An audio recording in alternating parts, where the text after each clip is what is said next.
Assalamualaikum warahmatullahi wabarakatuh. Salam sejahtera bagi kita semua. Selamat datang dan selamat bergabung siswa-siswi yang saya banggakan dimanapun kalian berada. Semoga selalu dalam keadaan sehat walafiat dan dalam lindungan Allah Subhanahu wa Ta'ala. Amin ya Rabbal Alamin. Selamat datang di mata pelajaran informatika daring SPADA atau Sistem Pembelajaran Daring jenjang SMP. Mata pelajaran ini ditunjukkan bagi peserta didik sekolah menengah pertama kelas 7. Oke, dalam pertemuan ini kita akan belajar mengenai materi perangkat keras atau bisa juga disebut dengan hardware komputer. Untuk kompetensi dasar dari materi ini mengidentifikasi berbagai komponen perangkat keras komputer. Kemudian untuk kompetensi inti mempraktikkan keterampilan dasar komputer. Yang selanjutnya, setelah siswa mempelajari mata pelajaran ini atau materi ini, yang pertama, memahami pengertian perangkat keras komputer. Yang kedua, mengenal perangkat keras komputer. Dan yang ketiga, mengidentifikasi berbagai komponen perangkat keras komputer, menunjukkan fungsi perangkat keras komputer. Oke, langsung saja ke pembahasan. Pada pembahasan awal kali ini kita akan mempelajari dulu tentang sistem komputer ya. Jadi sistem komputer itu terdiri dari dua perangkat. Yang pertama ada yang disebut dengan hardware atau perangkat keras. Yang kedua ada yang disebut dengan software atau perangkat lunak. Dan perlu kalian ketahui juga, untuk membentuk suatu sistem, yaitu sistem komputer, si perangkat keras dan si perangkat lunak itu harus bekerja sama. Untuk sistem perangkat keras atau bisa juga disebut dengan hardware, yaitu sebagai subsistem komputer, juga mempunyai komponen yang pertama input device, processing device, output device, storage, dan komponen pendukung. Akan tetapi dalam pembahasan kali ini saya akan memfokuskan kedua poin saja ya. Dan untuk poin-poin selanjutnya insya Allah di pertemuan selanjutnya. Untuk pembahasan kali ini saya akan memfokuskan ke poin input device dan processing device. Oke, langsung saja ke pembahasan pertama ya. Kita akan membahas mengenai input device. Apa sih itu input device? Input device atau bisa juga disebut dengan alat masukan ya, dapat diartikan sebagai alat yang digunakan untuk menerima masukan yang dapat berupa masukan data ataupun masukan program. Dan perlu diketahui juga ya, ada beberapa alat masukan mempunyai fungsi ganda, yaitu sebagai alat masukan dan sekaligus sebagai alat keluaran atau bisa juga disebut dengan output. Untuk apa? Untuk menampilkan hasil. Dan tidak hanya itu, alat masukan juga dapat digolongkan ke dalam beberapa golongan ya. Ya, diantaranya ada keyboard, kemudian printing device, kemudian scanner, kemudian sensor, dan yang terakhir voice recognizer. Nah, sekarang saya akan menjelaskan dari poin-poin yang saya sebutkan tadi. Ya, diantaranya ada keyboard ya. Keyboard itu untuk apa sih? Yaitu keyboard merupakan sebuah papan yang terdiri dari tombol-tombol ya, untuk mengetik kalimat dan simbol-simbol khusus lainnya pada komputer. Jadi kalau kita ingin mengetikkan angka atau huruf ya, kita itu menggunakan yang namanya keyboard ya. Keyboard dalam bahasa Indonesia artinya papan tombol jari atau papan tombol. Kalian bisa lihat sendiri ya, contoh keyboard itu diantaranya bentuknya ada yang seperti ini, seperti yang di atas. Dan secara fisik keyboard terbagi atas 5 bagian ya.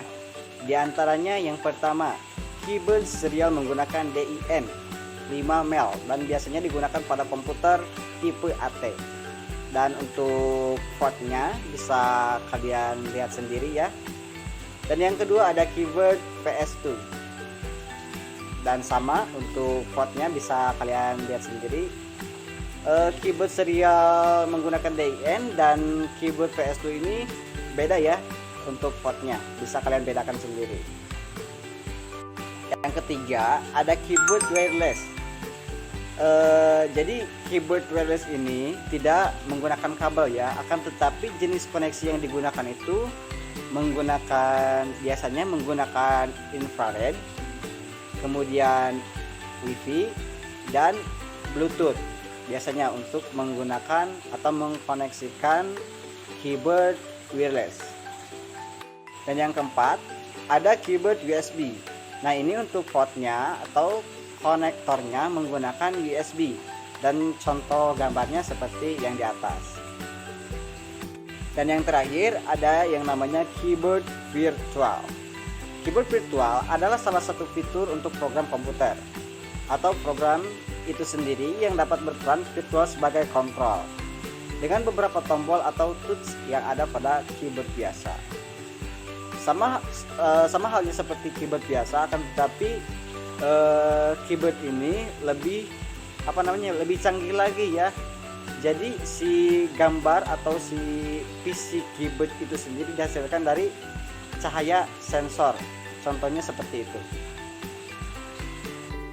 Oke, setelah kita mempelajari keyboard, dan yang kedua kita akan mempelajari tentang pointing device.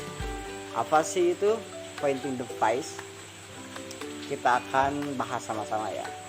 Yang termasuk dalam peralatan pointing device diantaranya ada mouse, kemudian touchscreen, light pen, dan digitizer graphic tablet. Oke, yang pertama ada mouse. Dan mohon maaf untuk mouse tidak saya cantumkan materinya, kebetulan lupa. Untuk mouse itu sendiri fungsinya sebagai alat penggerak. Misalkan kita mau menggerakkan kursor atau pointer itu menggunakan mouse ya. Dan yang kedua ada yang namanya touchscreen. Layar monitor yang akan mengaktifkan program bila layarnya disentuh dengan tangan. Contohnya seperti handphone kalian lah, itu handphone sudah menggunakan handphone Android, handphone Android itu sudah menggunakan yang namanya touchscreen atau layar sentuh. Dan yang ketiga ada yang namanya light pen. Jadi light pen ini menyentuh layar monitor dengan pena. Posisi sentuhan di layar akan lebih tepat dan teliti. Contohnya yang saya ketahui itu yang sudah menggunakan light pen kalau di handphone tablet Samsung, kemudian kalau di notebook ya sudah menggunakan juga, akan tetapi notebooknya yang sekarang atau keluaran terbaru, bukan yang lama ya. Kalau yang lama belum ada yang namanya light pen. Dan yang terakhir ada yang namanya digitizer graphic tablet. Untuk apa sih ini? Digunakan untuk membuat grafik atau gambar dengan cara menghubungkan dua buah titik di grafik tablet dengan alat yang menyerupai pen. Jadi tidak beda jauh ya, sama seperti halnya light pen. Oke, yang selanjutnya ada scanner. Itu apa sih itu scanner? Oke, kita akan bahas ya. Scanner merupakan alat perubah slide, foto hitam putih maupun warna, teks, formulir, dan juga gambar desain bangunan menjadi data digital. Oke, contoh halnya seperti ini ya. Contoh kecilnya seperti ini. Kalian punya foto di figura ya, dan kalian ingin memindahkan foto tersebut ke dalam komputer, atau foto yang ada di figura itu ingin menjadi digital ya. Tidak mungkin lah kalau foto tersebut diambil dari figura kemudian dimasukkan ke dalam komputer secara langsung. Tidak mungkin bisa. Nah, untuk memasukkan foto yang ada di figura ke dalam komputer, kita memerlukan yang namanya scanner. Oke, mungkin itu contoh kecilnya ya penggunaan scanner. Dan untuk tipe scanner itu sendiri ada tipe-tipenya ya. Kalian bisa baca sendiri, diantaranya ada tipe moving scanner dan sebagainya. Yang selanjutnya ada sensor. Apa sih itu sensor? Dan bentuk sensor itu seperti apa? Oke, kita akan bahas. Sensor merupakan alat yang mampu secara langsung menangkap data kejadian fisik. Contoh kecilnya, jangan jauh-jauh ya, di handphone kalian juga, tapi handphonenya yang terbaru ya, bukan handphone yang lama. Di handphone juga sensor sudah diterapkan. Misal mau membuka kunci layar dengan dengan kedipan mata atau yang namanya fingerprint ya, itu menggunakan sensor. Yang selanjutnya ada voice recognition. Alat ini biasanya digunakan untuk membuat si komputer mengerti omongan manusia. Contoh penerapannya di Google. Misalkan kita mau mencari makanan ya, malas ngetik, kan sekarang sudah ada yang namanya voice ya. Kita bicara saja, misalkan mau mencari makanan terenak di dunia, kan langsung muncul. Oke, itu menggunakan voice recognition ya. Setelah kita mempelajari input device atau alat masukan, selanjutnya kita akan mempelajari tentang processing device atau alat pemroses. Apa sih itu alat pemroses atau processing device? Oke, kita akan bahas sama-sama ya. Jadi yang dimaksud dengan alat pemroses atau processing device itu alat di mana instruksi-instruksi program dieksekusi untuk memproses data yang dimasukkan lewat alat masukan yang hasilnya nanti akan ditampilkan di alat output. Oke, itu pengertian simpelnya ya. Dan untuk alat pemroses itu sendiri terdiri dari beberapa bagian ya. Dan untuk processing device atau alat pemroses itu sendiri terbagi ke beberapa bagian ya.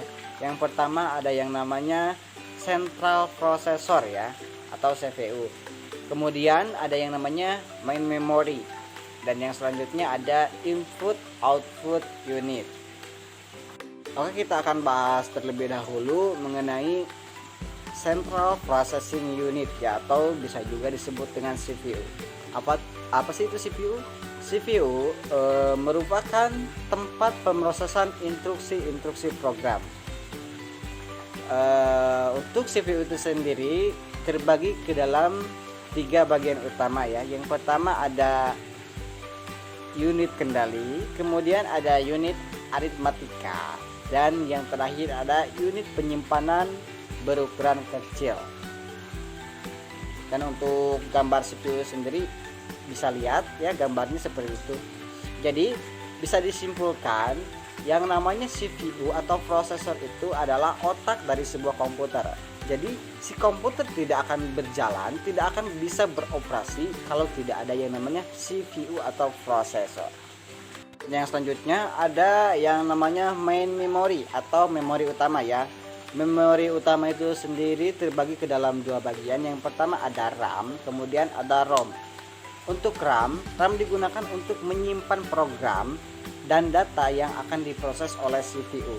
Kemudian untuk ROM itu sebuah memori, hanya dapat dibaca saja dan tidak dapat diisi. Itu untuk ROM. Dan untuk gambarnya seperti yang di atas ya, untuk gambar RAM. Dan yang selanjutnya ada yang namanya alat keluaran ya. Oke, output yang dihasilkan dari pengolah data dapat digolongkan ke dalam 3 bentuk. Oke, ingat ya. Yang pertama ada yang namanya tulisan. Tulisan di sini dapat berupa huruf, kemudian kata dan angka. Kemudian ada yang namanya image. Image di sini dapat berupa grafik atau gambar. Kemudian yang ketiga suara. Suara di sini tidak hanya suara obrolan saja ya, akan tetapi suara musik atau omongan. Oke. Dan perlu diketahui juga untuk alat keluaran itu berbentuk ke dalam 2 bagian ya. Ada yang namanya hard copy device, kemudian ada soft copy device. Dan untuk gambar alat keluarannya bisa kalian lihat sendiri gambarnya. Contoh gambarnya di sini ada printer, kemudian ada proyektor dan ada monitor. Dan yang pertama kita akan bahas hard copy device ya. Hard copy device itu merupakan alat keluaran yang digunakan untuk mencetak tulisan, grafik atau gambar pada media cetak. Nah, untuk alat hard copy device yang umum dipergunakan adalah printer dan plotter. Untuk gambarnya kalian bisa lihat sendiri ya di atas untuk gambar printer. Dan perlu diketahui juga untuk jenis-jenis printer itu ada jenisnya ya. Yang pertama ada dot matrix, kemudian ada inkjet printer, kemudian ada laser. Dan untuk gambarnya bisa lihat sendiri. Nah, yang kedua ada yang namanya soft copy device. Untuk soft copy device merupakan alat yang digunakan untuk menampilkan tulisan, image, dan suara pada media soft atau lunak ya, yang berupa sinyal elektronik. Contoh soft copy device, yang pertama ada monitor, kemudian speaker. Nah, untuk monitor dan speaker kalian bisa lihat sendiri ya gambarnya seperti di atas. Untuk monitor itu terbagi ke dalam dua jenis ya. Yang pertama ada monitor CRT, yang kedua ada monitor layar datar. Contoh monitor CRT itu seperti TV bentuk tabung ya. Biasanya digunakan di PC yang lama. Bentuknya seperti TV lah, tidak beda jauh TV tabung. Dan kemudian ada yang namanya monitor layar datar, bentuknya lebih tipis ya, atau bisa juga disebut dengan LED monitor. Mungkin untuk pembahasan kali ini saya rasa cukup 2 pembahasan saja ya.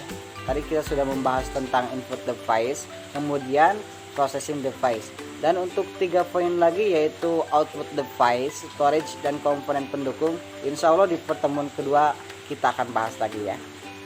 Dan mohon maaf bila banyak salah-salah kata, dan mudah-mudahan kalian tidak puas untuk pertemuan kali ini, supaya kalian lebih giat lagi belajar, menggali informasi, mencari referensi dari sumber yang lainnya.